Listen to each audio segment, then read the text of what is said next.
Welcome to the Sister with Attitude Talks podcast, a weekly show that delivers the best hard-hitting, helping you to navigate through life by discussing topics such as relationships, mindset, work, sensitive social issues, entrepreneurship, in an unbiased, unfiltered format. Now here's your host, the amazing award-winning property and business coach, best-selling author, serial entrepreneur, Miss 𝗪𝗪𝗪. Hello, ladies and gentlemen, and welcome to the pilot show of Sisters with Attitude Talks, SWAT. This show is for those who have an opinion on life issues, dealing with taboo topics, and people that are afraid to talk about it. My name is 𝗪𝗪𝗪, and I'm your host. Every week, I'll bring you different episodes to talk about. This could be relationships, even talking about your mother-in-law and stepchildren, colorism, about your hair, racism, beauty standards versus body weight and image, mental health, invisible disabilities, and various topics having those opinions.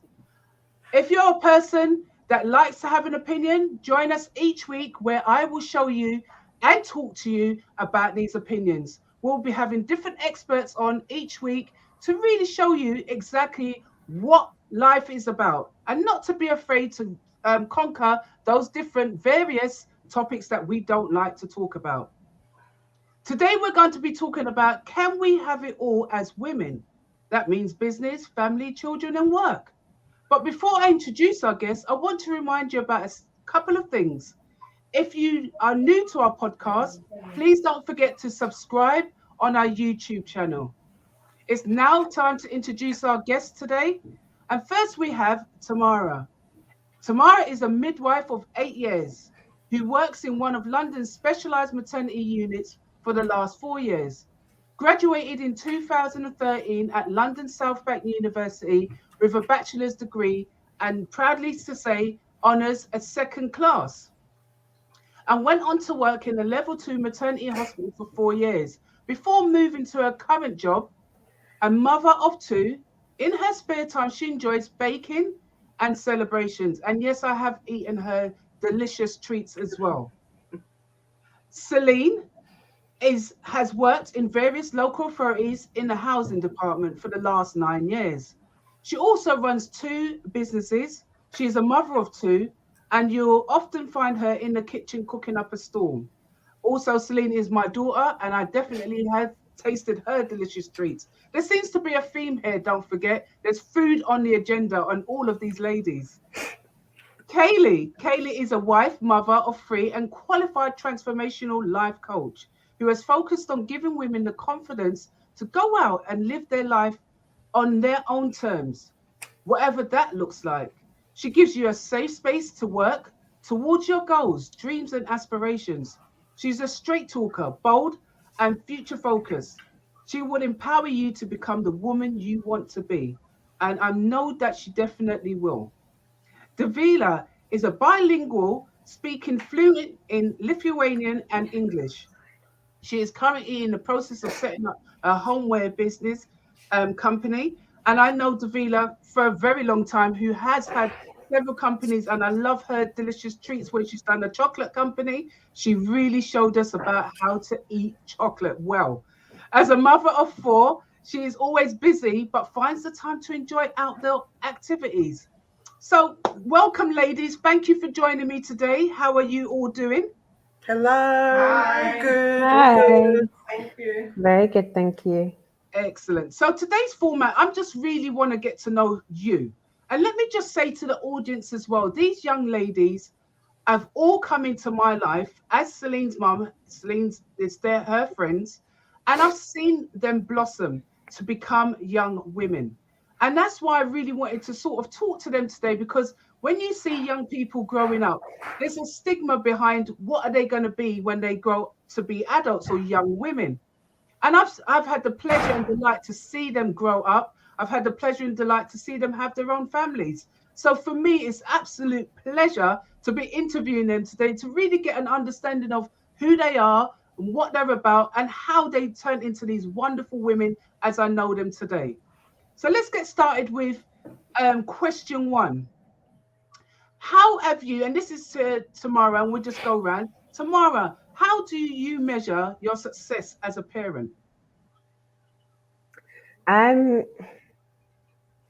Through looking at other people, really, reading stories. On a app where I look at parents together, so I see how other people do their parenting and the methods they use, and kind of go through what works well for me and what doesn't. And it's always trials. It varies very much because there's so many different personalities between the two children. One has behavioural issues, so it's always a different type of approach that I have to apply. And it's only over through the years that I've been able to find what works for us and what doesn't work for us. So the triggers, how to manage those triggers. And it's always been a comparison of what other children have been like, how have other parents been able to manage it. So it's always based on the people around me and how other people bring their children up and what I actually want as a future for how I want our relationships to be. Excellent. Same question to you, Kayleigh. Could you repeat the question? I got too involved into what Tamara says. No worries. How do you measure your success as a parent? How do I measure my success as a parent? I look at my children and see how they're blossoming, how they're growing. If they are okay and they're doing what they need to do, they're going to school, they're learning socially in all the different areas of life. If they're blossoming, then I think I'm doing a good job.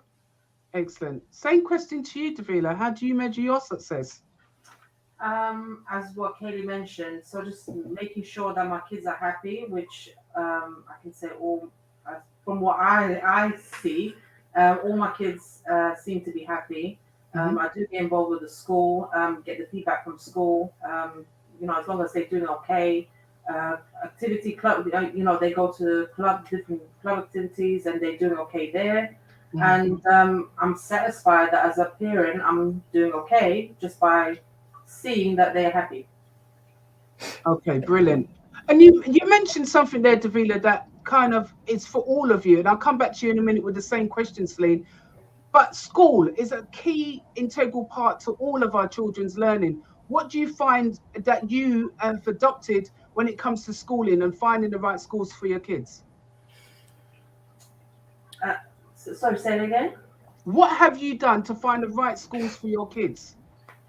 Well, the schools, my kids go to a Catholic school. I'm not necessarily full-on Catholic myself, but I decided to take my kids to a Catholic school because I strongly believe in their values of how they done certain things. So I don't go personally to church every Sunday, I don't. But they were very strong on certain morals, like, for example, when it even comes to sex education, they don't go in as deep as other schools would. And I was happy with that. And I think those are the things that that's one of the things that I looked into the school while choosing that particular school. Brilliant. But there's a lot of other stuff as well, of course, as well. But that was just one of the main things for me. And the reason why I brought up kids schools is because the success of parenting as well is about the kids' education. So over to you, Selene. How do you measure your success as a parent? Well, me and the girls have a bit of a running joke, and I always say to them, well, I've kept you for this long, so obviously I must be doing something right. And I always tell them, and they always laugh. But it's just kind of like their well-being. I'm always asking them, or I get told off if I don't ask them quick enough how to school. So I constantly check on their well-being. I interact even with my eldest, your granddaughter, Yanni's friends and stuff. So it's just kind of making sure their mental health well-being is really good. I don't think I really necessarily now look at my success as a parent. I think before, maybe when they were younger, being a single parent, I kind of looked at it more. But now I'm just like, we just get on with it. You know what? As long as you're happy, then for me, that's success in itself. We have a thing like you can't go to bed and not say, I love you, or if we end the phone call, you have to say you love me. And Yanni will tell you constantly, she doesn't say when she loves me when she's with her friends. I call her back until she says it. She always says it straight away, but I'll call her back. So those kind of things that, typically we say, night, sweet dreams, love you to each other, or when you leave your house, bye, love you. And they say it freely, even Lexi, or I tell her she has to hold my hand if she loves me, and she'll hold my hand for a few seconds and then tell me afterwards. So I look at it like that, because I think I learned a while ago, you can't really measure your parenting against anything but your kids' happiness. Because that is important as well. Yeah, there's so much, and tomorrow we have a lot of conversations about it. There's so much out there. Like, I've seen people like, oh, I couldn't bear to be around for my kids for a minute, and I'm just like, shut up. Like, who doesn't need a break? I don't care. You need a break for your kids, and it's funny, the same people who say that, I now see them like, I need a break for my kid. I'm like, yeah, because you've had this pretense for so long of, I want to be this perfect parent. Do I shout at my kids? Yeah, all the time. They will tell you, oh, mommy shouts too much. But if that's the worst thing you've got to say about me, then I'll take it. I shout at you because I want you to do the best. Okay. I think that's like very important. I think especially the way society has become, like for me, that was one of the things I struggled with. I always thought, okay, I have to be this perfect mum. I have to make sure that things are organized. They've got to make sure they get up on time. They've got to make sure they have their free meals. They've got to have their healthy snacks in between. They've got to have their homework. Their grades have got to be at a set standard. Mm-hmm. They have to make sure that they're doing after school activities. They have to do swimming. They have to do all these things. And I put so much pressure on myself because I feel that I have to be this perfect person. When they come home from school, the house has to be clean. Their dinner has to be cooked, so that it's like this kind of like organized thing that has to be a set way to be this type of parent. And it's only as I had the second child, and as the second child was growing up, that I kind of took that step back, and I was just like, why am I trying so hard? Why am I trying to fit into what people make that should be this perfect parent, that a parent should be a particular way? Why am I not just kind of just flowing, and I'm trying to fighting against things that don't need to be fought against? And it's only, I'd probably say in the last year, that I've kind of had that kind of bit more, allowed them to have that independence and allow myself to be like, well, actually, you're actually a really good mum. Like your kids have food, your kids go to school, they're doing well in school, they're happy. They tell me how they feel. We express our feelings. I can't go wrong. Yeah. I can't be this perfect person that I made, and I thought that I had to create. And that's what I'm sort of trying to get around. Nobody's perfect, so why try to be a perfect parent? You can measure your success by how your kids are developing, but when your kids want to go against the grain and do something that is absolutely ridiculous, how do you measure success then? Are you to blame? Many articles and many news reports, it's always the parents to blame. Do you believe that it's the parents to blame when your children are bad? Sometimes, not all the time. Exactly. It has a lot of influences on them. There's school, there's friends, there's TV, radio, everything. Everything has an influence on them. It's not just the parents. There are cases when it 100% is. The child is saying had no homeschooling, but there are times when other influences have gotten in, and but when you say other influences, it does take a community. It takes a community to raise a child. But what we have to do as parents is we have to kind of navigate some of that community of what are the good influences and what are the things that they can learn from, and what are the ones we kind of have to steer them away from. But because you've got school, you've got social, when they come out of school, you've got the home, you've got them seeing other people, and they start to relate themselves to other people. Well, this person does this, why can't I be able to do this? And you've got to be able to navigate, but also allow them to explore, to then educate them as they're going, so that they can make that right decision. But there's also an argument to be had there, going back to the point where Kayleigh just said about TV, magazines. Aren't we the influencers of that as well? Don't we give our children the mobile phones? Don't we give them the TV that they can watch? See, even in my car, I will only have certain radio stations on because there's just smut and nastiness on a lot of the lyrics in a lot of songs. TV programs, I stopped putting on music videos because they're overly sexualized from when my eldest was probably about 3-4. But then they get to an age where they start to become more independent, and they'll go to other people's houses, and there's different rules in other people's houses, and their rules aren't necessarily wrong, but they will learn different things from other people. So you control what you can, and then once they start to grow and go out into the world a bit, you've just got to try and keep that message and those morals and those values strong. Isn't that also about educating your kids and what is right and wrong? Because everyone grew up, we all grew up on what's right and wrong, and we were all rebels. I never believed that, even though I'm an adult, that I wasn't a child before. We're natural rebels when we're younger. We want to go against our parents. We want to do our own thing. And most children want to do that. Most children want to be their own independent and saying, well, I know what's right and I know what's right for me. I'll be very honest. I was a menace growing up. I had a nickname, the _She_Devil. And it's when I see my parents' friends, they'll say, "Oh, is that the _She_Devil? Is that the _She_Devil?" And they're shocked, because from how I was as a child to how I am now as an adult is completely different.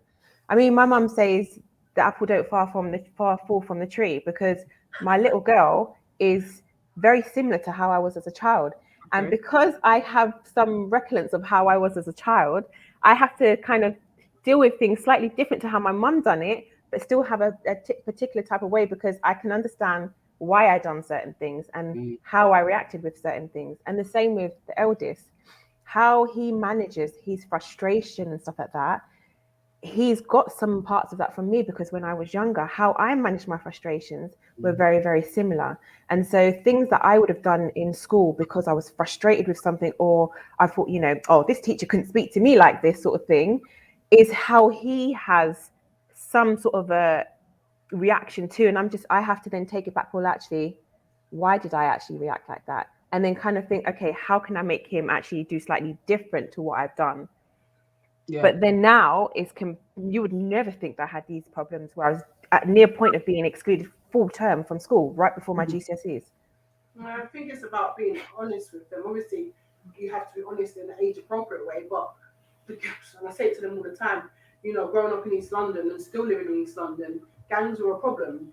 Country lines where people were selling drugs in what they class as country areas, which are just like Essex and stuff, is a big problem. And a lot of these kids go missing because they've gone to sell drugs.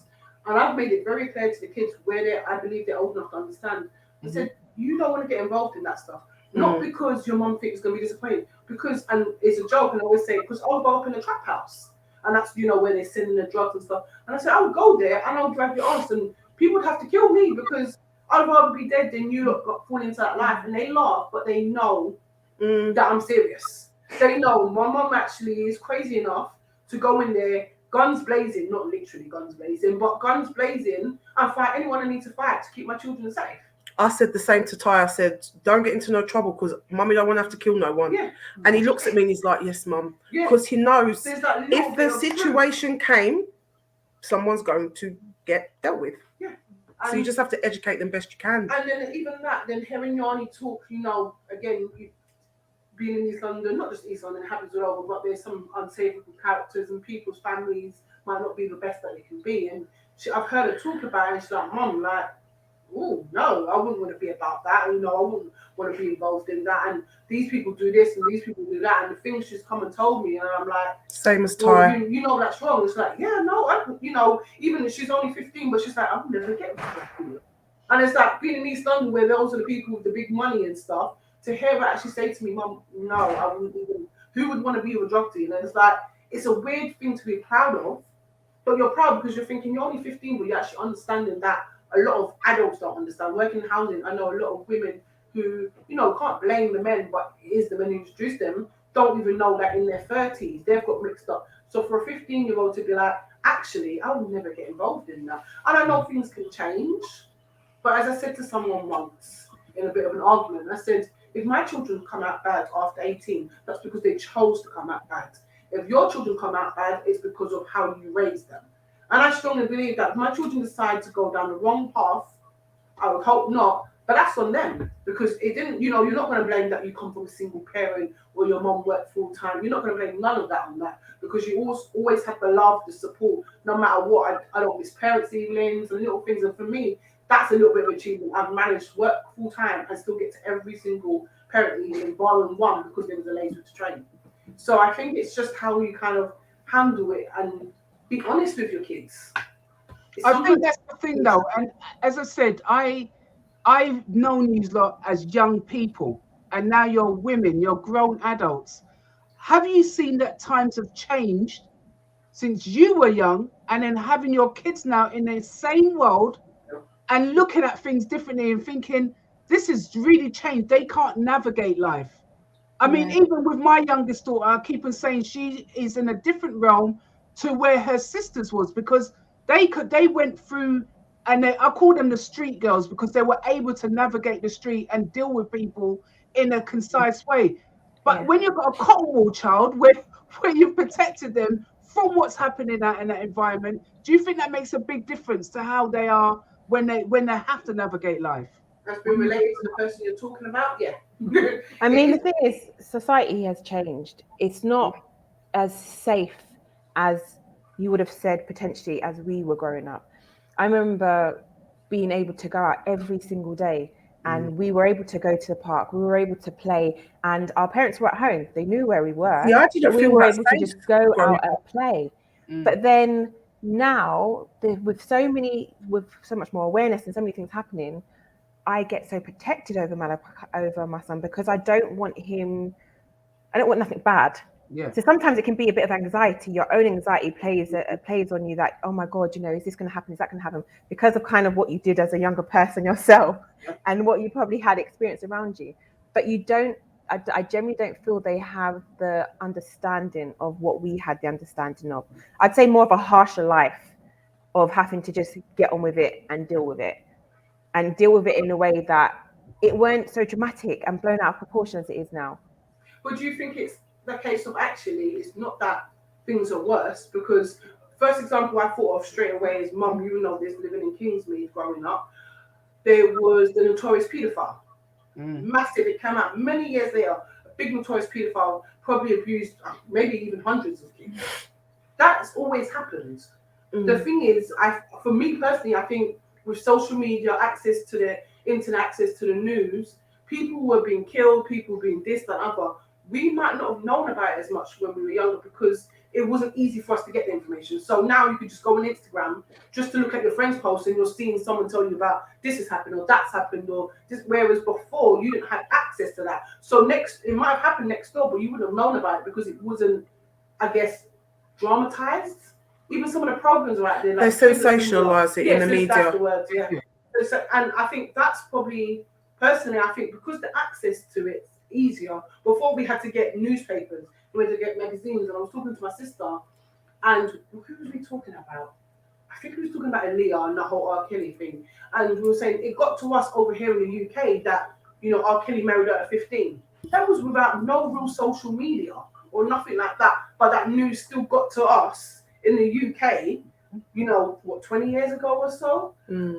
The information was there, the things that happened were there, but I think now everyone can see it, and now it's more, actually, you know what, that's wrong. See, I think the violence has gotten worse. Yes. I didn't always feel safe when I used to go out as a teen, but we was a bit more rough and ready, whereas my son, he's very aware. Like, he says to me, Mum, I know the gangs, the people that sell drugs, people that do this, people that do that. He said, I'm not interested. He said, I'm cool with them. I say it's safe. Then I'll just go about my business. I think things like paedophilia and stuff, that's the same as it always was. It's rife. But it's just all about educating them and making them aware at the right time, at the right age, and not cotton wooling them, but not leaving them to roam free, getting that healthy balance of, you've got to get some independence. Celine, I nearly died when I had to give my son independence to let him get on a bus and train on his own. But I knew as his mum when the right time was. It's just about balance. Find it is the right time, because I'm hearing your conversation. I've let you free flow on it. But when is the right time to say, as a parent, you allow your kids to then be those teenagers and be somewhat semi-independent? At what age do you think that is a good to develop? It depends on the child, because, for example, like my child is different to Celine's child. Celine's girls have a lot more, I say, self-confidence and awareness of things, whereas my son, I'd say a bit more, I've protected him a lot more and kept him back more because of my own anxiety. But he's only at the end of year 6 was able to go home from school and get on the bus. Literally for the first week, I was driving behind the bus as he's going to school for my own security, just to know that he is okay. He feels safe. He's not anxious or worried. because even doing like basic trial runs of him riding his bike and going to a known common place like his grandma's, which is a short distance, there was anxiety that he was expressing. So for me, at that point, he wasn't ready yet. And I had to work him and help him to get to that point where he's not anxious to not have us around and know that actually, if something isn't right or if I'm not comfortable or whatever, I know what I can do. So for example, there was a time where he was supposed to meet me, but his phone died and I couldn't get in contact with him. And he'd finished school late. And what would normally happen is I'd phone him, he'd tell me where he is, and I would meet him. We'd go, or I'd say, okay, make your way home. Because he weren't sure of what to do, his safe place was to go back to his primary school. And then from the primary school, he had called me to say, I'm here. Do you want me to make my way home, or do you want me to come and meet you? So at that point, it was like, okay, he's thought outside the box. He's now has a bit more understanding. Actually, if I need a safe place, where are my safe places? Who are my safe places to go? And I had to make sure he knew where each of those safe places were for him to know, well, actually, I have that confidence, I can go.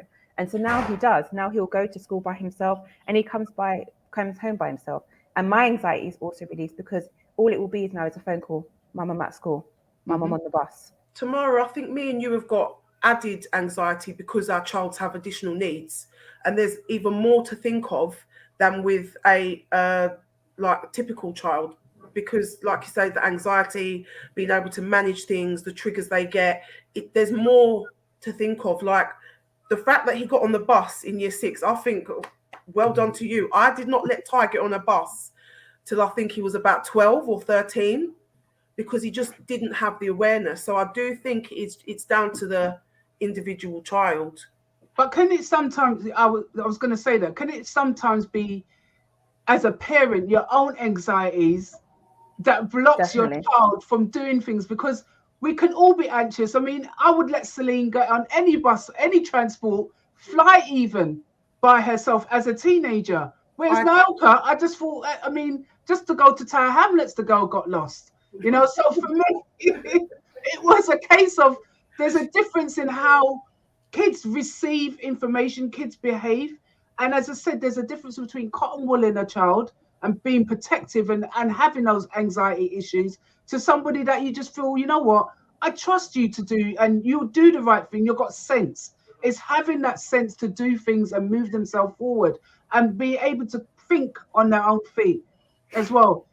Going back to yourself, Davila, how do you find about giving your kids independence?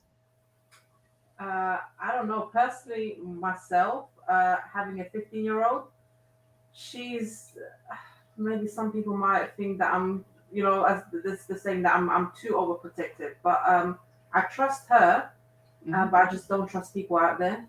The only place that she really does go to, she goes to school on her own, which is about half an hour from our house by bus. She doesn't tend to go out much on her own. And if I do, for example, like for example now, like she's out today. She's out at the cinema, but it's in our area, and I'm okay with that. But I wouldn't necessarily let her go out to a different area. And as I said, that's not because I don't trust her. It's just I just don't trust the environment. Maybe the area as well. We live in Enfield. Hearing quite a few children going missing, I just don't want to take the chance. And I'd rather be safe than sorry, basically. If you're growing up, all of you, I've come from a different era. I used to have our street doors open. People could go from house to house. We play outside till it's pitch black out there. We didn't have those fears. Do you think that the internet has interfered with parenting? Do you think it's given us more anxiety? Because when you hear stories, when you start to see kids are getting kidnapped, this is happening to our children, or you know, kids got lost or things like that. How do you feel that has the internet, has publicity interfered with how we parent our children? I've come off Facebook because all I was hearing was all sad things. So I don't go on Facebook. I think for me, no, so much because like Yanni and Lexi, they've been traveling, like they went to school from quite, not young, but younger than everyone else by himself. And Yanni has a little bit of free reign. So her and her friends love food like me. She is my child. So I allow her to explore different restaurants. So she went, even though it might be still in, I say, East London, it might be further afield. It might take an hour to get there. But she's very good about calling me and saying, Mum, we're at this train station. Mum, we're out here now. Mum, I'm at the restaurant. And although she knows she doesn't have to prove it, she always sends me videos of her food or where she is. And that's not because I've asked for it. It's just she wants to share the experience. So I think for me, there are some boundaries that she wants to go to Leicester Square, for instance. And I'm like, no. But that's more because of sharing the amount of people. But the question I asked is, I think I've given her quite has the internet interfered I mean, with your parenting? I suppose a little. When there was an incident I heard about Stratford Westfield, I turned around and said to her, no, you never gone back. I mean, when I heard how it actually panned out, I said, okay, you can go back. But when I initially heard about it, because it was all over social media, I don't think it was even in the mainstream news. I saw it all over social media. I was like, nope, you'll never go in there again. That's it. Done. No bubble tea for you. So I guess it does depend. And I think Davina's saying about like all the missing children, and it does seem to be a lot in Enfield, funny enough. That would put fear in me. And those kind of things would say, well, actually, you're not going to that area because of this, that, and other. So I guess I would say, in a sense, yes, for those reasons, but I still try to balance it and make an informed decision, I guess. Can I just add something? Like as of the internet, I definitely think internet has changed a lot, because I'm remembering when I grew up, and for example, back home, and some of you guys might find it shocking. At 6 years old, I used to go to school by myself. I used to at 8 years old. I used to catch a bus at 6 years old, 10 minutes away from my house, and go to school on my own. My parents didn't fear about me going missing. They didn't fear about me being, kidnapped. It was none of that. They were okay with that. I was okay with that. And it's just here, I could not imagine a child of 6 years old going on a bus. There's no one. Is it because it's different though? Your parents, where you were, it was in a community. It was a safe space. Yeah. Whereas here, nobody really knows each other. I mean, I live with neighbours. I couldn't even tell you who my neighbour is. I couldn't tell you who their children were. What are their names? There is no communication with that. Whereas if, like, for example, at my mum's, you know the neighbours, you know who's next door to you, you know the person on the other side, you know the people around the area. So there's also that kind of, okay, well, they're in the area, I know people around the area, I feel that bit more safe. But with the internet now, it works and it doesn't work. So for example, like, I don't like my eldest on TikTok. He's not allowed a TikTok account, but he can watch some TikTok videos because his direction are more towards the dancing ones or the singing. But generally having a TikTok account, especially if it's not been navigated in a particular way, there's just so much openness to even just some really stupidity. And it's just not worth it. He has an Instagram page, but I have control of that Instagram page, because although there's a certain amount of security, there's still, he's had people like a few footballers and stuff like that where he's wanted to add it when he wants to look at it. But there's even some stuff on there that I don't think is age appropriate for him to look at. He'll watch some videos like from Snapchat, and he'll watch maybe family friends or whatever, like videos and stuff like that. But again, it's very kind of tailored to what he's watching. Sometimes it will be, I myself will be like, why are you letting him see that? But then it's interesting to see his reaction to it. But even so, you've just said you have control over his Instagram pages and different things. Why allow then your children to have these pages if you're going to control it? So for him, his was as a promotion of his football. So it was catered to his football. So it showed,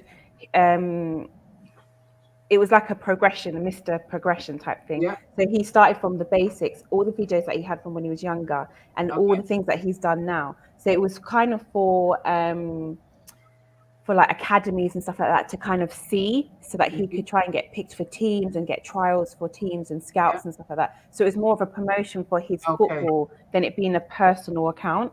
Okay. Because you know what will happen, some listeners and viewers will say, well, if you're going to control all their social media, what's the point of having it? Yeah. I think you have to have a level of control. You have to have a level of control. They're children. It's all about balance. Like, I believe that you should keep an eye on your children's phones and check it from time to time, because you need to know they can't make the best decisions for themselves.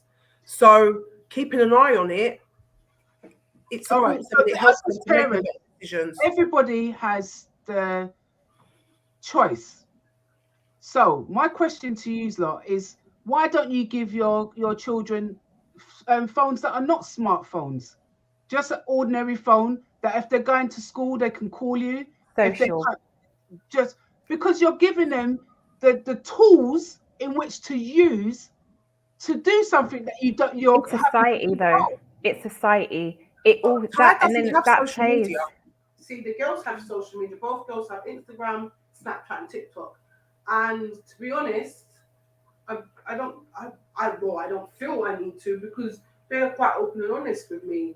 And I'm not to say they won't hide stuff, but Yanni, for instance, when she's on the phone, I hear, even if I don't want to, I hear the whole conversation. She's usually got a loudspeaker. But like Instagram, they will send me stuff on Instagram. So I see the kind of things they send, because they constantly send me posts. I send them funny posts. TikTok and Snapchat. Lexi told you about her TikTok, the dancing and stuff like that. So for me personally, I'm not so like worried about it, because things that have happened that were inappropriate, they've come straight to me and talked to me. There was an incident in school that I can't go into details, but it was very inappropriate. Thankfully, Lexi wasn't a part of it, but she happened to be in a group chat on WhatsApp. Thankfully, what happened, she didn't see, because she was smart enough to take herself out. But the school called me the next day. Lexi had already come and told me about it. But that's the point I'm trying to make. Left it so long to tell me, but thankfully I had a child that as soon as she got home, it was like, Mum, this is what happened, and it was a bad incident. And she was like, this is what happened, no. Ayana's done the same. And the school calls me maybe a day, two later, and I'm thinking, if I didn't have children that were, even when it's bad, could be honest with me, I'll be hearing about these things days later, maybe not even hearing about it, because there's incidents that's happened that they've told me about, that because they weren't directly involved but they heard about it, the school still should have called me. But that's the point I'm trying to make, though, Celine, is that the fact that we as parents give our kids the tools in order to have these kind of things coming at them. If we took away the tools, they wouldn't have had that incident. They wouldn't even have been aware of the incident that went on. And that's where I always say parents are partly to blame for how our kids receive information, for what information they're being given, because we're giving them the tools in which to see it. Now, if they if they had a touch phone, if they didn't have WhatsApp, they wouldn't have known that information. Yeah, absolutely. The only thing, for example, like with me, he's only allowed to have WhatsApp. I've blocked Snapchat from his phone. I've got a Google family account where I have full control of what apps he downloads and what he has access to. He's not got access to a normal YouTube. He's not got access to Facebook, Snapchat, TikTok. All of that is all blocked, so he can't even download it on his phone. He can see it on other people's phones, but he can't see it on his phone. But with WhatsApp, again, it depends on sometimes of the friends, because he will have a normal conversation in a WhatsApp, and sometimes there'll be some of like vulgar language that's used by some of the people in that WhatsApp group. And I'm saying to him, I'm not liking that. And he will message and say, my mum checks my phone. You lot need to watch what you lot are saying. And I do random checks on his phone, just not for him, because I just want to see the people that he's hanging around with. What are they like? I've met a few of them, but what are these things that you guys are having conversations with and stuff like that? Because I know he's getting independence. He's in secondary school. He's going to have a complete different type of influence than what he would have had by family and friends that I've been able to control being around him. He's now having to learn society and making friends, and who to pick and choose is an influence that is going to be positive or one that's going to be negative. And all I can do as a parent is try to support him in making those right choices so that he can have what I want him to do, is to have a good future. All right. So this kind of things don't bother me as much, because, as you said, the only way we can stop them from seeing it is by taking it away. But then you said something, hit the nail on the head, tomorrow. When you go to school, those are 5 hours or 6? I can't think of how many hours are in school that we can't control. And other kids, unless it was a case that every kid didn't have a smartphone, you can only control it in your house, that narrative in your house. But once they go to school, on the walk to school, in their lunch break, even though even in the girls' school you're not supposed to have your phone, it doesn't stop them from pulling it out. On the way home, that half an hour, say, even if it's just on the way home, is still a half an hour of influence over social media. And when your friends are going to show you something, they might show you the worst of the worst. So you might, usually if you was on your phone, maybe you look at a cat video, just a really stupid example. But when your friends are telling you, they're like, look at this decapitation or something, because they're not going to just show you the nice, sweet things. They're going to show you the worst of the worst because you don't have your phone. So they're trying to show you as much as possible really quickly. So I think that's why, yes, if we take away their technology, it's great on one hand, but I think we have to enable them to know, and as you were saying, having the right decisions for themselves, to know that actually, even if I have that, my parents have blessed me with a smartphone, that they use it responsible. I'm not going to say they're going to be perfect, because unless we can all sit here and say we were perfect and we didn't even have technology like that, then we don't really have a leg to stand on. All we can do is navigate them in the right way to say, actually, these things are not appropriate. And this I remember back in the day with a banana phone, where there was no technology. You literally just had the phone that you could flip, and it was like a green background with some dark green writing on, and you could literally, all you could do was play Snake and make phone call and text. That was it. My mom puts me up. Tamara, I feel like you're in that stage where he's going off into secondary school soon. He's trying to get his independence. He's trying to find himself. This is a tricky time. I feel like where Ty is 15, he's more established. I more trust him. I now hardly check his phone. When he was 11, 12, 13, I checked it a lot more because he's shown me. I give him the way I see it is you give them a little bit of rope at a time. Little bit of rope, little bit of rope, little bit of rope. And I feel like you're in that stage where you've got to still be on him because he's still very, very little. Yeah. All right. So we've talked about children. I want to talk about you lot. How are you faring as women as well? What would you do if you could do anything you wanted? That's quite a broad question. You see the big smile. In life, in work, in life, in what? If you could do anything, what would it be? I would keep growing my business. Okay. I'd keep growing my business.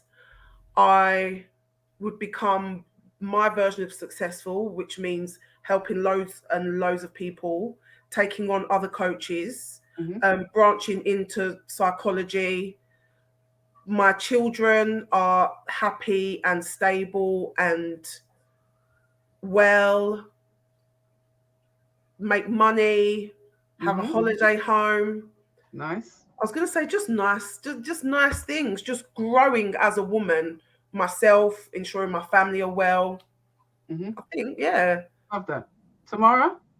I have to divide them because something that I've always wanted to do, and I will do it, is I want to travel abroad and I want to do midwifery abroad.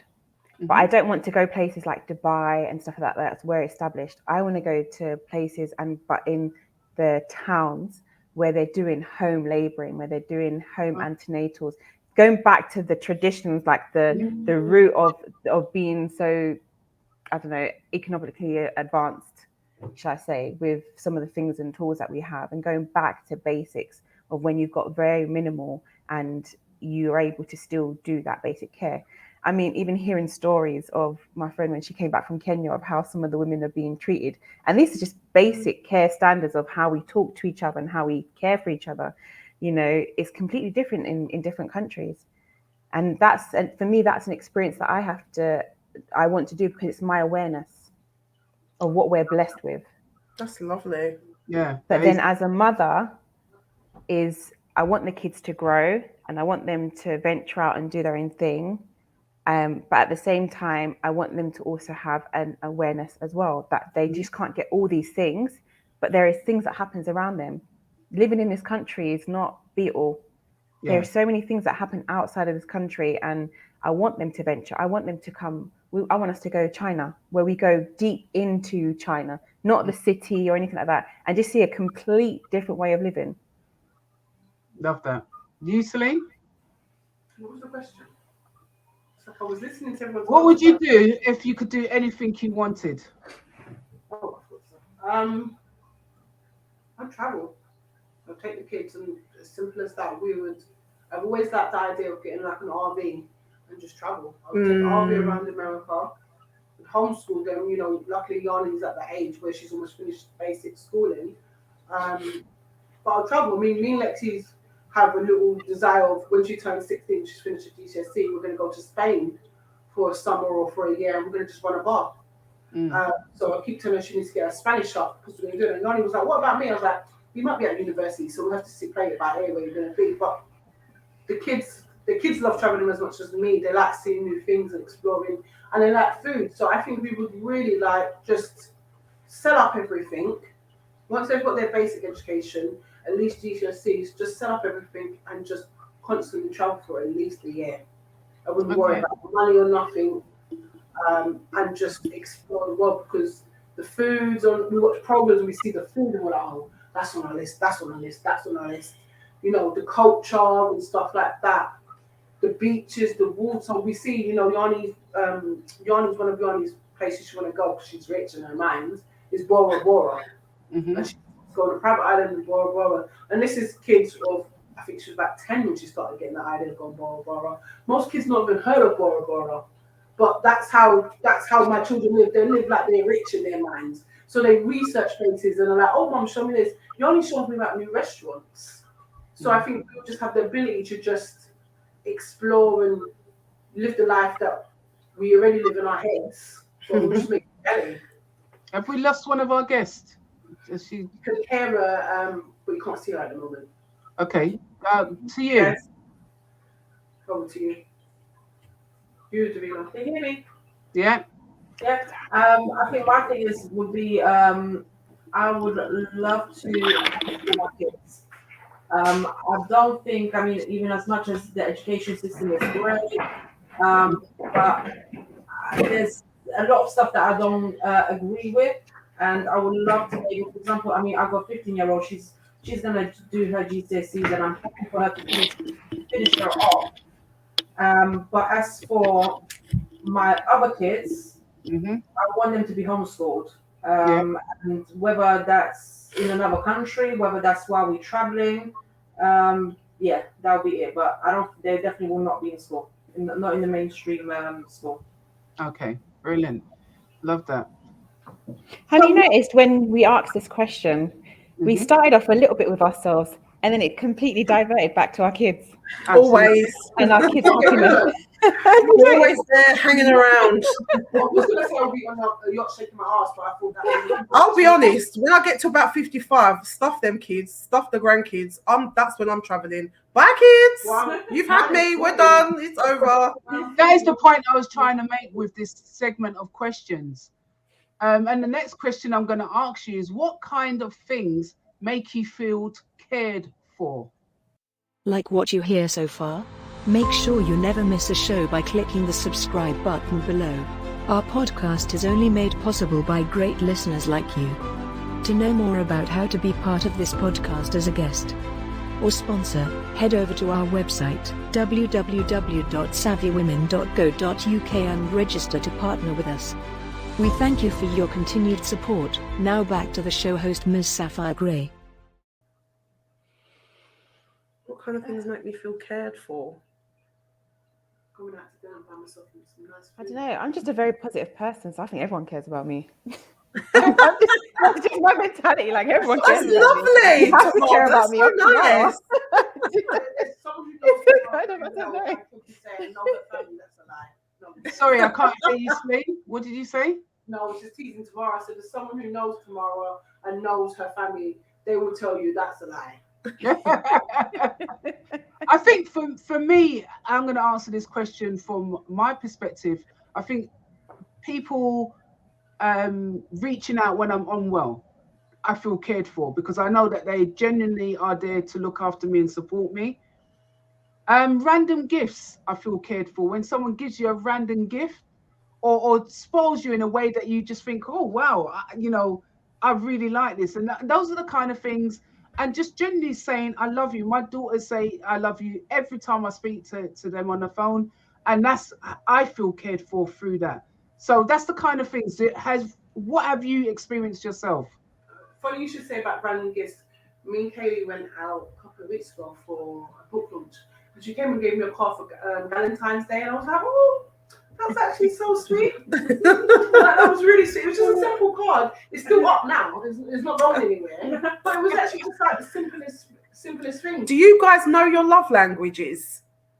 I don't know what that is. We've all got one or two love languages in a way that we give and receive love. Mm-hmm. And Sophia, yours sounds like maybe words of affirmation and receiving gifts. And Celine, yours sounds like receiving gifts. Mm. Yeah. Because even when tomorrow... There is actually a specific book on that, and I will put it in the show notes. Brilliant. So go ahead and read it. Yeah. All right, another question. Davila, do you want to answer that question as well? Oh, you need to get it. I don't know. I would say surprises, something unexpected. For example, I mean, I feel loved and cared for when my partner looks after my kids, like right now. Do you know what I mean? I mean, I got to be away, just from the kids for a day, and it's nice. You know what I mean? When someone can actually just take that little weight off your shoulders for, even if it's for a couple of hours, it's definitely nice. And as you said, like checking up on you as well. That's one of another thing that will show that someone cares about you. Mm. What makes you happy then? If something makes you care, what makes you happy? Food. Sunlight. Sunlight. The weather affects how I feel. Yeah. Sunshine. I feel like not today, where it's a really nice day out. I woke up and I was like, today's quite nice. It's a good day today. Yeah, and then things, just the energy, it just flowed. Yeah. When you wake up and it's quite dull and dark and you're just like, then everyone's kind of a bit of an edge. Like, I don't want to get up. I don't want to do this. And then it just becomes a bit more of like a stress factor, and it being like, do you know what? This is some good energy. This is positive energy. And it just keeps it flowing. Okay. And the weather is a massive factor. Yeah, Davina brought me here, and she's got this beautiful big truck, and where her partner sits in the car is all leaned back. And I can't lie, it felt so good. I was just like leaned back, and because it's American, it's the other side. So I was sitting where I'll be driving in my own car, and I was just leaning back. The sun was coming in, and was just nattering away, and it was like, this is the life. Like, it's little things, isn't it? But I was just like, yeah, get used to this. I think just come pick me up and we'll just drive around, because this is quite nice. I think it's lots of little things that make us happy as humans. Just those small bits during the day that make you go, oh. Yeah. It's like my number one happiness is actually getting up in the morning, being able to open my eyes and see another day. Be it rainy, I get that. You make us sound we're like food, cars. Being able to just wake up on a day and just feel, you know what, I feel blessed. I feel blessed to be here, because then you can see the sun, what the weather's like. Then you can eat the food that you love. You can have all of those expressions. There's a deep talk of that. We're going on like the basic surface. Getting up every morning, I feel really good about it. And that's probably because I've got underlying illnesses as well. So in the morning when I wake up, that is my happy space. That is my happy place. But my core happy place is seeing rain outside. I absolutely love the weather when it's raining outside, tucked up under a blanket. And what about your hair? Oh no, I'm not fussed about that. Outside in the rain. Oh, when she's inside. I like going out inside. I like going out in the rain. Yeah. Sometimes it's just like a fresh air. Yeah, it's nice. Yeah. Then it's like a bit of fresh air, and I don't worry about my hair or anything. I'm just like, do you know what? It's raining outside, and I say sometimes, do you know what? It needs to be sun, but it needs to rain, because then rain needs to balance out. For things to grow, you have to have sunshine and rain. When it's raining really bad, I'll chop the kids out and I'll go and play in it, and they're splashing the puddles and they'll get soaking wet, and All right, so what's the opposite to happiness? What makes you angry? Oh, quite a lot. One thing. Quite a lot. I don't think I'd be able to say one thing, but what makes me angry? Someone eating badly can trigger me. but does it make you angry? Yeah, I want to hit them. And there's different levels of anger, isn't there? Yeah. No, I don't think angry. Really like blood level. Actually, you know what? When I'm frustrated. Yeah. And I can't figure out a way to get past that frustration. So when and it can be loads of things that could be frustrating, or it can just be a little bit overwhelming. But I'll get angry because I can't deal with that frustration at that point. Lack of control. I don't like being sick. When I'm sick, it's like I'm needy. But does that make you angry? No, I suppose. I've used a key word here, and no one's answered the key word. What makes you angry? Maybe frustrated. You're frustrated. That's not angry. When people mistreat me, it makes me mad. Right. When people try and take liberties with me and push my boundaries and disrespect me, I get mad. Respect is a big one. Respect is a very big one. And that is the point. It's like, what makes us angry? We will use other words to connect with anger. And it's not other words that we should be using. It's like, what makes you angry? Well, disrespect, mistrust. Yeah. As a woman, what else could make you angry? Oh, don't start me on this conversation as a woman, yeah? Don't start me. I don't like people who think they're hierarchy. I hate hierarchy, where just because you are a man or just because you have a particular, I don't know, I say doctorate or whatever, you think that you're above somebody else and we're all human beings. That makes me so angry. Agree. And I remember there was this one episode, I was at work and I not long started at the trust. So I was new to everybody. And I was standing in the reception in the clinic office and a professor came in and he just said, hand me this. And I said, sorry, and who are you? And he said, I'm Professor, blah, blah, blah. I was like, oh, lovely to meet you. I'm Tamara. I'm one of the new midwives. And it just changed. And I was just thinking to myself, how dare you just be like, oh, I'm the professor. We're all human beings. Yeah. Don't bring your hierarchy and think that just because you have got this professional role, you've done amazing to get there. But you are a human being just like me. Don't think that just because you have that name that you can feel that you can be a particular way. It's not going to happen. That makes me angry. Men try and mansplain. When men try and mansplain to me, my husband's done it a couple of times. I'm like, yo, why are you telling me stuff that I already know? And he's like, oh, I'm doing that thing in it. I said, yes, you are. You need to stop that. When men try and mansplain, like I pulled up in a garage one time and my battery had gone. I knew what I was doing, but a man proceeded to come over and try and talk me through it. And I said, oh, okay, you done? I said, thanks. I actually know what I'm doing here, but thanks anyway. Oh, it makes me mad. I think being a dark-skinned black woman, naturally the media paints it as we're the lowest on the run. You know, being dark-skinned and being black, because you can be dark-skinned and, you know, white, I guess, if you're olive-skinned, but being a dark-skinned black woman, I'm naturally seen as I should be lower and, you know, I'm not good enough for anything. And it's like, well, excuse me, you might feel like that, but mate, like, we have a joke, you know, there's in the black community, you're acting light skin. I act light skin then because I love myself. I think I'm great. You're not going to tell me just because the complexion of my skin and the gender I was born, naturally I'm lower than anyone else. And it's just always that narrative that keeps from being played and in the social media and even just the media, you know, there was a big uproar about, I think it's Rachel Humes, who's a mixed race woman, talking about the struggles of black women in maternity care, funny enough. And there was uproar because I believe it was a black dark-skinned woman who started the whole thing and she took over. And then some of us could understand that because it's like, you're not going to be treated how I'm going to be treated. And this whole, oh, black women are just naturally strong. We don't feel nothing. And it's like, no, actually, we feel stuff. And we have to be the savior to everyone. I don't want to save your dusty ass. If you need saving, and it's that notion. It's like, come on, black women. Kanye West is going through his midlife crisis, or whatever you want to call it. Where's the black women to save him? Why is it good? What's he done for me? And it's always that notion of. So what is it that is making you angry there? What is it that you're saying makes you angry then?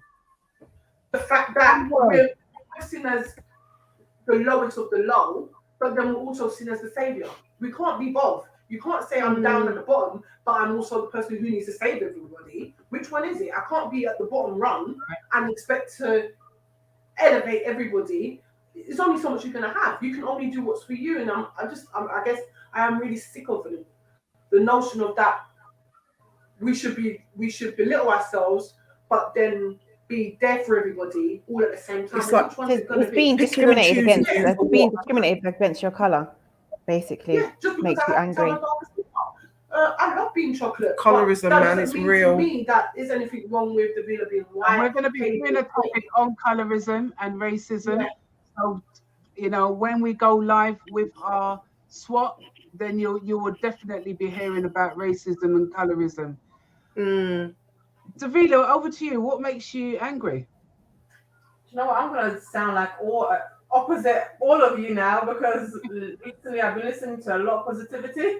Like That's a lot. good. Yeah, honestly, like literally, I'm like listening to stuff while I'm sleeping, like meditating while I'm sleeping. So when you use the word angry, I'm like, whoa, like hold on a second, I'm not angry on anything. I'm happy.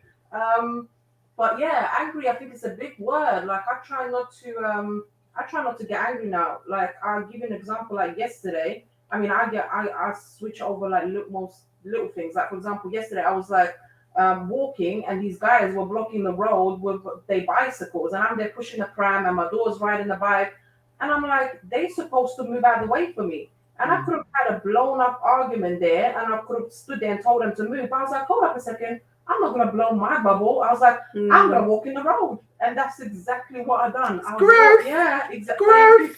Yeah. Well done. And that's exactly what I've done. But usually my normal me would have been like, wants to get mad. Yeah, I'd be like, I'm walking with my child, with my baby. Get out my way. Like you need to move out my way, but I didn't. And I think I would have just asked him, can you move out the way? Yeah. Say that again. I would have just asked him, can you move out the way? Yeah, I just didn't, because I knew I may have not liked the answer back, you see. And that's what I think where sometimes we get into arguments, because how I feel, that's not how they felt. They would have felt like, okay, well, why can't she move? And they would have said something like cheeky, maybe like, okay, can you hold on a second? And that would have annoyed me, like to tell me, what you mean, hold on a second? So I thought, rather than that, let me just avoid that situation and just move on. I was having a good day. I was having a good day, and I didn't want to spoil that. And I think we do need to concentrate more on being positive. So rather than like looking everything at negative, look at the positive side of things. And like little steps like this, an example that given can actually change someone's day for the rest of the day, how you're feeling. Because I was happy for the rest of the day. But that one incident, the choice that I made, could have made me angry. Do you know what I mean? And it's like I avoided that. So I would encourage anyone to just listen. Absolutely, to look at a positive slant to it instead of saying what makes you angry. And I threw that in there as a sort of a caveat, because people tend to use negative words against themselves, and also not looking at what's the positive side to that. How can I then change that behavior? And that's all we're looking at, is asking ourselves these questions. We've all grown up. I've seen you that grow up. I've seen how you've developed as young women. If things are not as it seems, we still get upset and we still get angry at things, so be it. I don't like cliques. I dislike them. I'm not angry at them, but I don't like groups of people getting together and outing other groups and other women or other people and making them feel not worthy of themselves. And that's one of the things that I get upset about. I wouldn't say I was angry about. I don't think I get angry about many things nowadays. I think that's to do with more age than it is to Definitely. I'm less angry. The past 10 years, my anger, Celine, has gone from here to like here. Yeah. It takes a lot. Like I was like Davila a few years ago, I would have just pushed up my body. Why are you in the road? Why are you in the way? You're holding up the pavement. But now I'm like, does it really matter? Is anybody hurt? Is anybody just excuse me? Could you give me out the way? They might be facing to me. I'll just kiss my teeth and keep walking. It's like I've worked on that, man, a lot. Yeah. I've heard you lot in the parent segment part of questioning about how you look after your kids and you're there for your kids and you control and you do all these different things for your children. But what makes you afraid? Not to do with your kids. What makes you afraid? Ooh. My biggest being afraid is dying. Okay. I'm afraid of dying. Okay. It kind of goes back to just not getting to grow old. I don't mind growing So we've got age, we've got dying. Kayleigh? Me, not living the life that I truly want makes that's a fear of mine. Okay. Davila? I think failing on my, like, in the sense that I'm providing everything for my kids for them to have a good life. That's my belief. And I think for them to go the wrong way, I think that is my biggest fear, because I feel as a parent, I'm providing they needs in order for them to have a good life. And if they do fail on, like, if they go, for example, they choose to go in a gang or something, I'll feel like a failure personally. That's a broad sense of different feelings that you lot have about your fears. Going back to Tamara with your fear of dying. Now, we all live when we came into this world, we know there's two things in life that's guaranteed. It's your taxes and it's dying. We can't get away from it. What have you done? All of this can go to, what have you done to alleviate that fear? I don't think I have fully. I'm still working on it. Okay. I mean, I was very much brought up, and my dad was very firm with it. You were born to die. You're born, one day you will die by yourself one day. Right. And you were born alone, you will die alone. That's right. And I can speak about it. I can have full conversations, but when I think deep of it, it upsets me. So for me, like, one way that I start to try to kind of, just death in general, I find it very difficult. So years ago, I was working up towards, okay, people that are getting older in like their late 80s, I start preparing them if they you know, that they're coming to a point at some point, I have to kind of let go, I have to understand. But when I was shocked with my dad, it brought this it made the fear worse. And it was just a reality, which is we don't know what's going to happen every day. No. We don't know if we're going to live to see tomorrow. And again, and I'm saying, you don't know if you're going to live to see tomorrow. So it's like, I always have to remind myself, do you know what? And I say it to the kids as they're growing, I don't want to go to bed angry. I don't want to see through the end of the day that we've not shown how we've cared, that we're going to look back with regret, because you don't know what's going to come tomorrow. But doesn't that bring us back to this whole control thing? Everyone here is all about control. We control our kids. We control what we're doing. It's about control. You're not going to have control over tomorrow. Not even the next minute. You're not going to have control over that. And I understand it's a fear, but it's dealing with that on a level that. Right. I mean, I've started planning for my death in terms of like I've put in things in place, like if I was to pass away, this will be there and everything else. Yeah.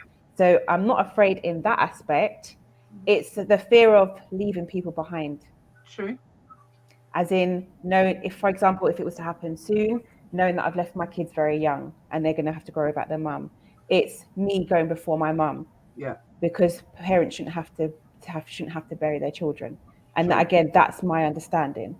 It's it's being afraid that, again, I'm not just going to potentially just go out peacefully and in my sleep. It could be something traumatizing. And so it's the not known. So, for example, like their dad sometimes can drive fast. As soon as that speed picks up, or for example, an airplane, I have no control of an airplane. The pilot has the control of an airplane. So for me, again, it's the control. That person has the control of my life.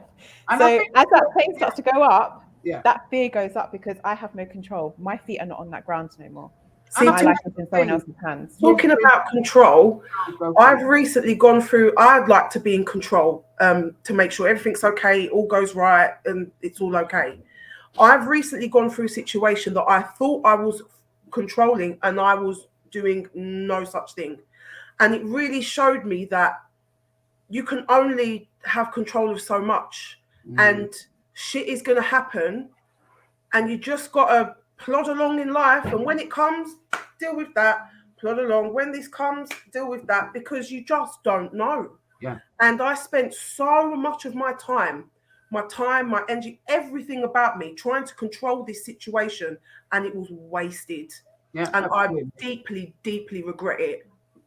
And that goes with everything, even with our careers, our businesses, our life, our partners. You're not in control of what the outcome is going to be. And it's trying to recognize that as young people as well, you know, don't give up half of your life trying to control everything, because you're still growing. You still got time on your hands. And yeah, we can't speak on tomorrow, but why worry about what tomorrow's pains is, rather than just concentrating on what we're doing now, we're doing today, and enjoy it, and don't allow it to control our minds as well. What about your fondest memory then? Because what is another thing to get out of anger, feeling angry or being afraid, is always to hark back to our fondest memories. What has been your fondest memory, Davila? Oh, sorry. Oh, me. Oh, sorry. I would say my childhood. Having grown up in Lithuania, so I wasn't born here, and honestly, one thing that I wish my kids had is what I had as a childhood. Like literally, just like I remember memories of me running around bare feet outside, for example. You would never catch anyone running barefoot outside here. I did when I was little in the country. I did when I was younger. I ran in the snow. Oh, you little tramp.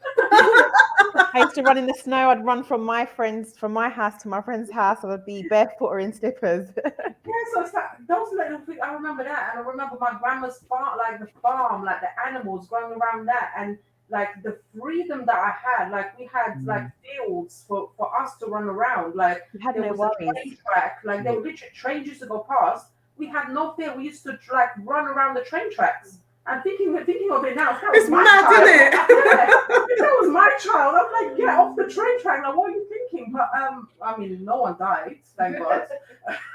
But yeah, it's just, I think my childhood definitely. Even though I had some traumas in my childhood, it's funny that the good have outweighed the traumas that I had in my childhood, and I still remember that as my best memories. What about yourself, Kayleigh? I've got so many fond memories over my whole life, from being a child, a teen, a young woman. Now, I don't think I could pinpoint one fondest memory. I've had a lot of bad times, but so many good times. A lot with Serline, actually. So many good times with my kids. Now my husband, good times with him. Yeah, it's been a hard but a good life. What about you, Tamara? It's the same as Kayleigh. I've got so many good but memories. No one specific thing that you can think back and think, you know what, that was that was my best day. Or my best memory. No. I can't. No. I can't believe none of you said your kids. That's a given, man. Your children, was it one of your fond memories? You didn't ask me though. I might have said my This might sound selfish. And I know maybe not a lot of mums would say this, but they're not my only fondest memory. Things that are on par with them. I'm sorry, because I'm Kayleigh as much as I'm mum. So obviously giving birth to them, like, I mean, they were in thought. As in, like, fond memories, like the deliveries and everything else, they are in thought. But just generally, I've had ups and downs, but my life is generally good. And that is because I've had to face the negatives. There's always a positive out of a negative. True. Always. True. You just have to wait for that positive and see that positive. And just think, oh, this is tough, but it's coming. It's coming. I mean, my parents were strict. I was a challenging child, but I still have fond memories. Like I had witnessed, like, you know, some ways of dealing with discipline as a child. Is the politest way to say. But I still have really good memories as a child. I have really good memories as a teen. Okay, for example, as a child, I just remember just going out and playing every day. And then by a certain time, I knew I had to be home. There was 2 parks we were allowed to go to.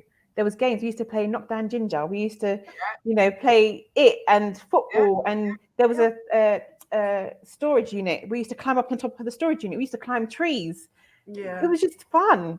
And you didn't have to worry about anything. There was no worries about anything other than, okay, I might be home a bit late, so I know I'm going to get in trouble. But you didn't have to think about work. You didn't have to think about, I have to get up on time for this.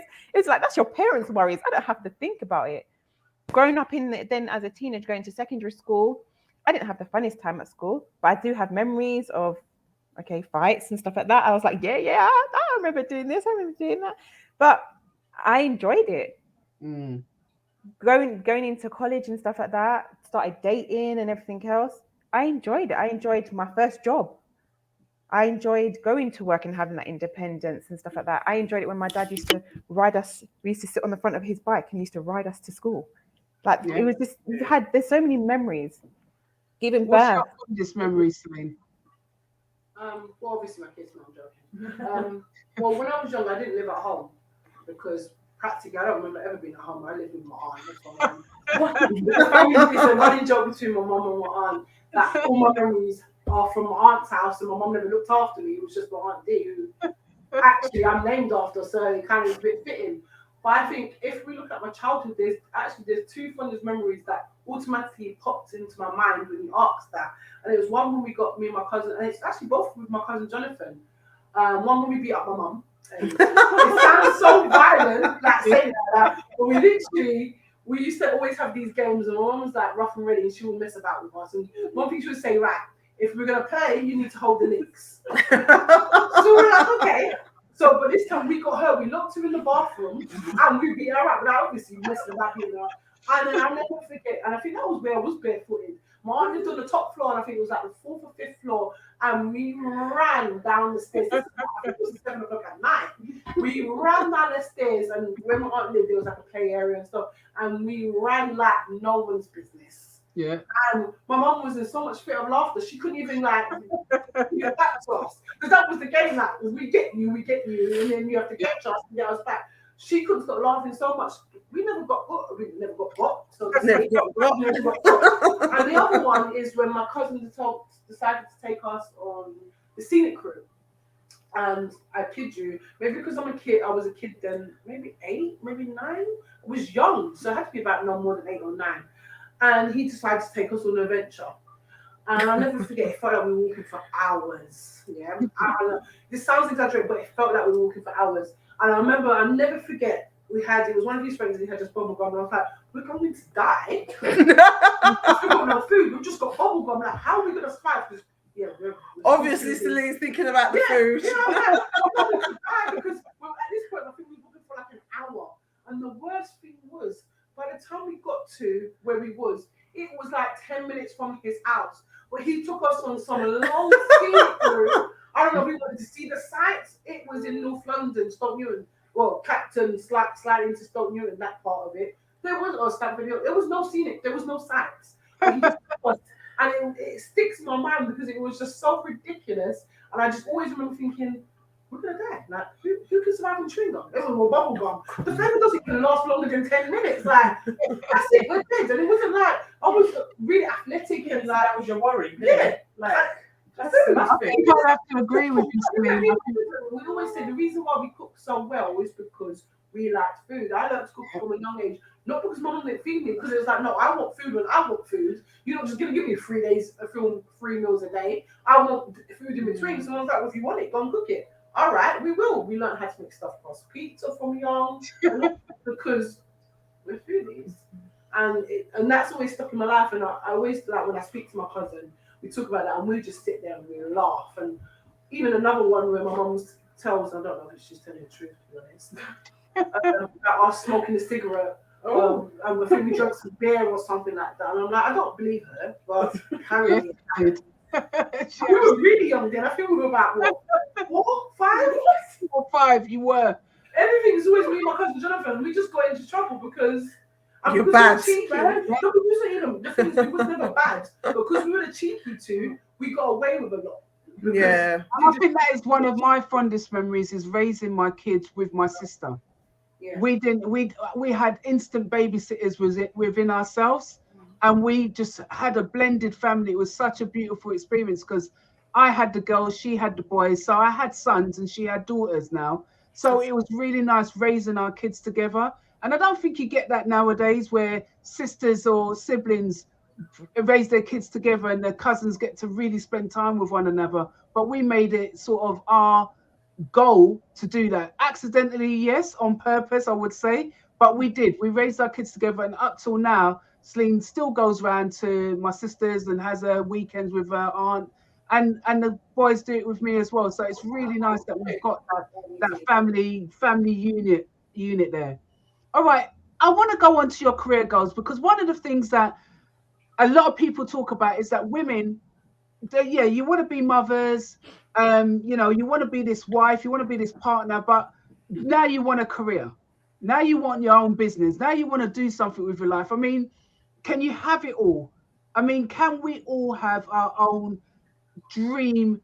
I've got it all. I've got my business, I've got my husband or my partner, you know, I've got the kids, you know, I've got it all. Can we all have it? And we've got money.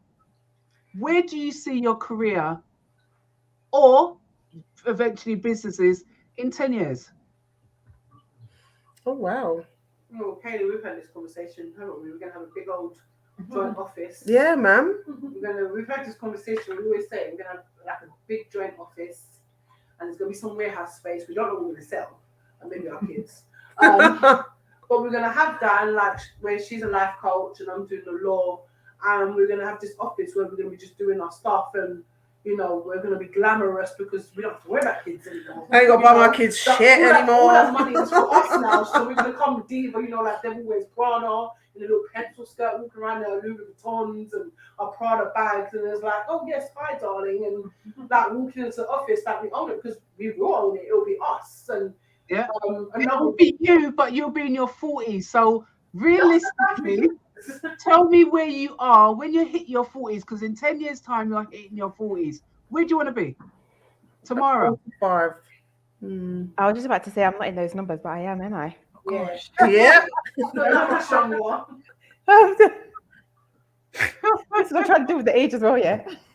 I don't know, if I'm honest. I mean, I had this career set out that I was going to be a midwife, then I was going to go into being a lecturer. But with everything that happened with COVID, it took such a knock on how I see midwifery and working in the NHS. It's kind of changed that pathway.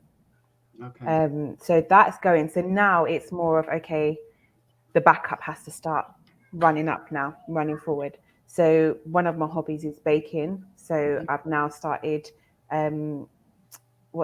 advertising the baking that I'm doing, and I'm starting to now pick up my clientele for the baking. And a lot of that at the moment is through like recommendation and through Instagram. And then it's getting into a complete different aspect that's going to actually be able to support my lifestyle, that whatever I want to do, which is going in towards property. Excellent. Which I know you are. Definitely going into property. What about you, Davila? Where do you see yourself in 10 years? Right. So, well, for me, prior to COVID, I was working in the beauty industry.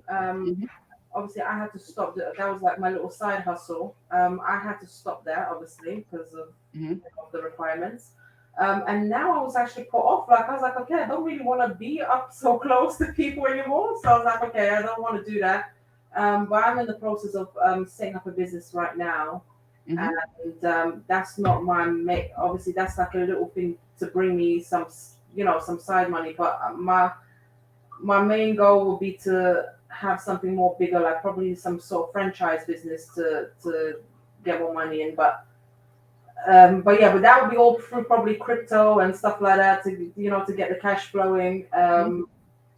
But yeah, mainly just to get the money through crypto, because that's where we're heading now. Yeah. So, and then set up a franchise business just to continue to have the money going. And the thing about it, all of you women here are all entrepreneurs, irrespective of you're employed or not. I know all of you are set out on your career paths. I've seen your journey over the years, and I've noticed a distinct thing with all of you. You're all entrepreneurs. You're all not risk averse. You take the risk to set up your business, to go for what you want. You know what you want, and you're driven by that. So, what makes you so driven? Have you got like a a work-life balance? How do you manage your kids, your partners or your husbands, and your business? Kayleigh.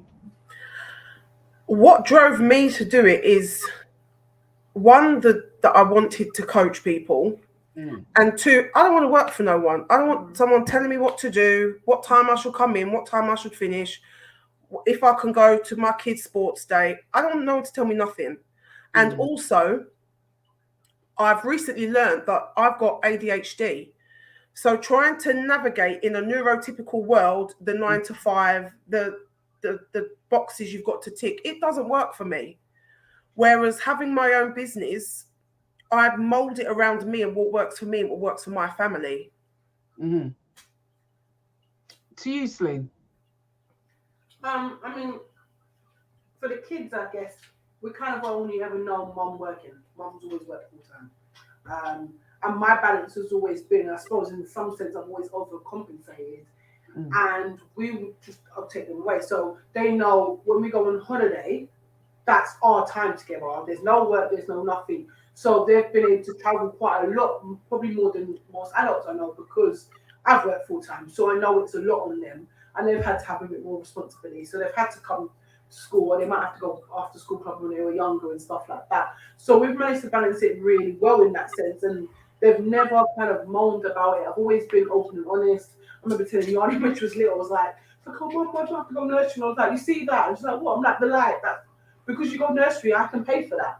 And now it's molded how they see things as well. So they know, actually, I need to go and work to earn money. And Yanni was shocked when she found out, when she gets a job at 16 or, around that age, you might get like £4 something an hour. She must have a heart hernia. She thought she was going to go into a job at 16 and get £10 minimum an hour, because I've always made it look like just you get a lot of money from working, and mum's rich, although they know to go to nanny, and I tell them all the time, nanny ain't got younger children, so go to nan. But it's not been easy to balance it. It's not been easy at all. And I'm single, so I've not had to worry about the extra added of a partner. But then having the 2 kids, and I had 2 kids before all my friends had 2 kids, for a lot longer than they had 2 kids, and then they've all surpassed me by far now. They're 25 million children. I've had to learn how to balance that a lot quicker than everybody else. But I think by being able to balance it now, me and Tamara we used to have conversations, and we both have fears and anxieties, and things upset us, and thinking, oh my God, am we working too much? But we knew, one, I guess it kind of given us the kids the ethic of hard work to pay off. But 2, I think it was more for us. I always said I'd go stark crazy if I never heard my name, although I don't like to use it now. But I went to work not because so much I needed money. I like money, and I always say I work for steak and cake. I like the finer things in life.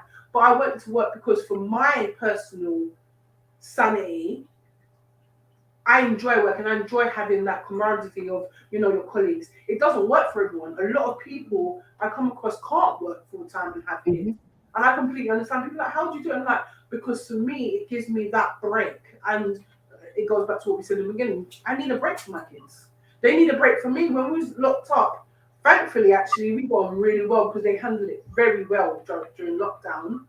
But you need break from each other. So me going to work was that break. But guess what? I'm actually paid, a decent wage for that work I'm doing. So then I'm going to go spend it on you, and I'm going to spoil you. And I've gone part-time to kind of concentrate more on my study, my law, and my businesses. It's like, what are you doing at home? No, you need to go back to work and earn some more money. We want things like, what do you mean you're going to just be part-time and not have as much money? No, go work.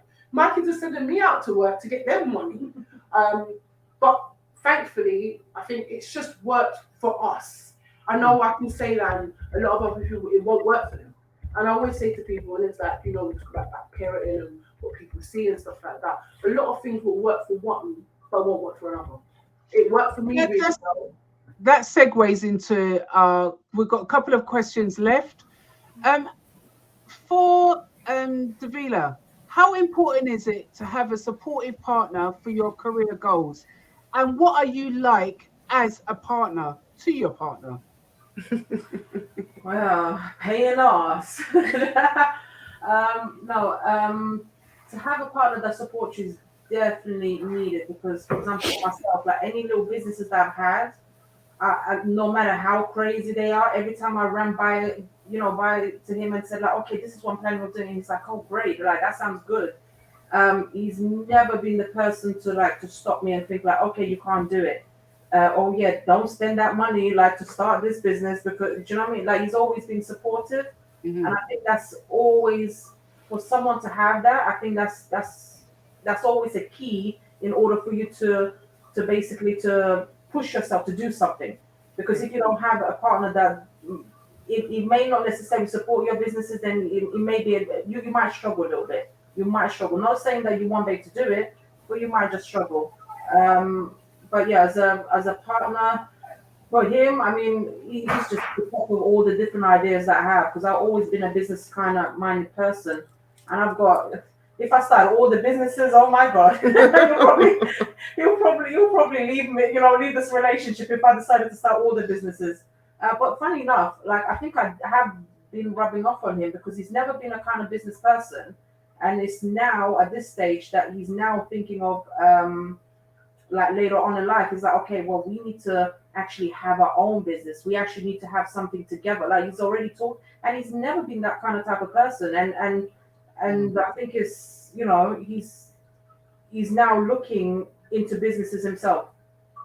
Excellent. Same question to you, Tamara. It goes up and down really. I mean, we each have our own dreams, and the dreams they're very business related and wanting to provide for a securement for the kids later on. And in terms of like working, I mean, I've only up until I had the second one, I've always been full time. From the time I qualified, I was working full time, and at that time I was more of a single parent. So I was used to doing a lot of things by myself, and then now as doing it as a couple, it's having to take that step back and not do everything by myself, and allow him to actually have that part to do stuff. So now we've had to kind of sit down and kind of go, okay, what direction we're going in. We need to now get our focus and then push for it. But it's taken a bit of time to allow each other's personalities and way of how they've been to actually go into one. And what are you like as a partner? You see, I've had to put this question in. I'm championing the men here because sometimes women do not look at themselves as that person, that partner, that strength behind them. And I want men to recognize that at the same time, we have to question ourselves. Put it How this are way, we as a partner? over dinner last night, I had to come clean to the girls because I had a reality check. Sometimes good, sometimes not great, being honest. How I would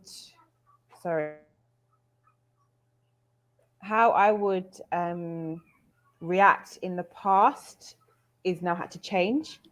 And it was how I would react with frustrations where I felt like because I was so used to doing things by myself, and I didn't allow him to have that role to kind of take over. And when I did, it had to be controlled because I needed it the way that I was used to managing it.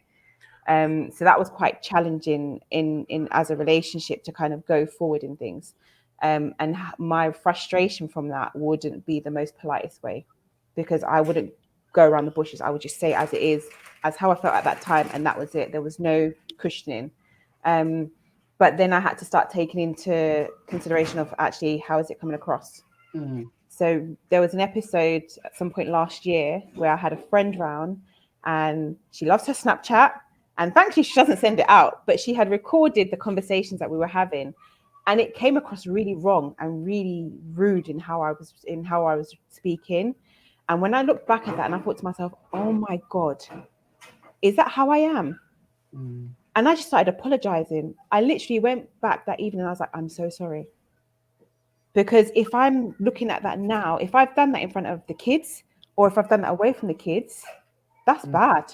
Yeah. And I've had to do a full reflection of how I respond back and how I communicate about things. So sometimes it's good, And then sometimes I have to kind of take that step back and actually, well, actually you weren't that very nice in how your mouth is. And he's very good to stick around for how I have responded in a lot of situations, because a lot of people may not have stuck around. They probably would have said, actually, I don't like how you are, how you're speaking. And sometimes it can be disrespectful. I'm not having that. I heard that. Kayleigh, same question to you. I think I'm a great partner. I know I'm not perfect, but I think I'm a pretty great partner. I'm like Tamara though, my mouth can be foul. And if I'm pushed and I'm agitated and things aren't being done in the way that they need to be done, like, because we both work, but I work part-time and I run the house. So that's my domain and it needs to run in a certain way. And when things are going a bit all off, I'm like, then my mouth is bad. And I've checked myself recently for that. But I think I'm pretty good otherwise. Celine! I will float my own boat. When the thing about me is if I notice I'm not coming correct, I'll look at it and I'll check it. But other than that, I'm just going to keep doing what I'm doing. Do you have something to say, Celine? Are you sure? I'm sure Mr. Oldwood, but I'm not. I'm very full on and I'm intense. Yeah. But so is he. Okay. And there are times when he's more intense. There's times when I'm more intense. And where he flounders, I come up. And where I flounder, he comes up. So I think it just works really, really well. Excellent. It's like some sort of balance. It's like you balance, and that's what you want when you're doing things in a partnership. You want that balance, because one will calm the other person down. Yeah. With how that person's personality is. I'm very much like go, go, go, and he's very much like calm, chilled. And although sometimes they cross paths, they balance when they need to balance, when it really, really matters. Yeah. Well, ladies, thank you so much for joining me today. This has been such a pleasure. I've given you free rein to speak freely. I've asked little questions in between, but I'm glad that you were able to just share who you are and be honest about where you are as a parent, as a woman, as a career person, or moving yourself, navigating through life. It's been a pleasure having you here. Can each one of you leave, if a young person is coming and looking at this as a young girl or boy and saying, what advice would you give them in life? Tamara, I'll start with you. The only thing I can say is probably that there's going to be trials and tribulations, but it depends on how you manage them and how you walk out from them. There's always going to be a positive from a negative that happens, but that negative has to happen for you to be able to learn and move on. True. And that's what builds you as a character, is those things that happen that as you're going through life build you as your character. So don't stress too much about it. Face it as it comes and just navigate yourself. You'll be fine. Excellent. And Kayleigh? Stay true to yourself. Learn who you are. Take time to learn who you are and what you want and what you want your life to look like, because we're in a world where everything's so full on. There's lots of stuff coming from lots of angles, and you need to be sure about who you are. Lovely. Good advice. Davila? Mine, I would say be happy, protect your happiness. I think that's very much needed nowadays. There's so much negativity going on. And just keep pushing, like your goals, whatever you set, just keep pushing them and just keep going for it. I think and many of us, we've all fallen back and then still continue to go. That's it. Get back up and go. Celine? I'd say don't let the dark times dim your light. So there's always going to be hard times. There's going to be tribulations. Pretty much everything said. Don't let that stop you from being you. And social media is not real. And that's what I would say to people. Social media is not real. Stop living your life by other people's standards. I'm not saying go and do something illegal, but stop looking at other people unless it's to inspire you to be, the best that you can be. Inspire you to go out and do something positive, of course. But stop looking out, especially with this whole world of influencers and people getting paid for a lot of the time to do nothing. And that's no disrespect to some influencers, because a lot of them do work hard. But don't think that's how you have to be. Don't think you have to be on Love Island to be successful. There are so much people who are successful before social media was even a thing, and will be successful after social media stops being a thing. You have to just continue doing what you want to do in the best possible way, because at the end of the day, no one else is going to make you happy but yourself. You can't rely on other people's happiness to be happy.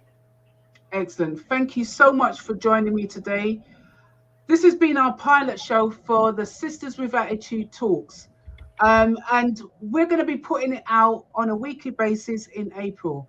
So I hope you will join us then. So don't forget to subscribe to our YouTube channel. This is a special one for the International Women's Day that is on the 8th of March.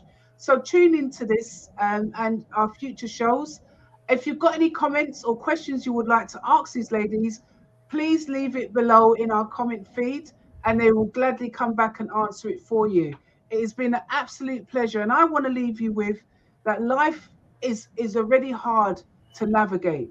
Make your life simple by being true to yourself. And I'm going to leave you with that. My name is Sophia Gray. It has been a pleasure having you ladies here. Thank you so much. Take care.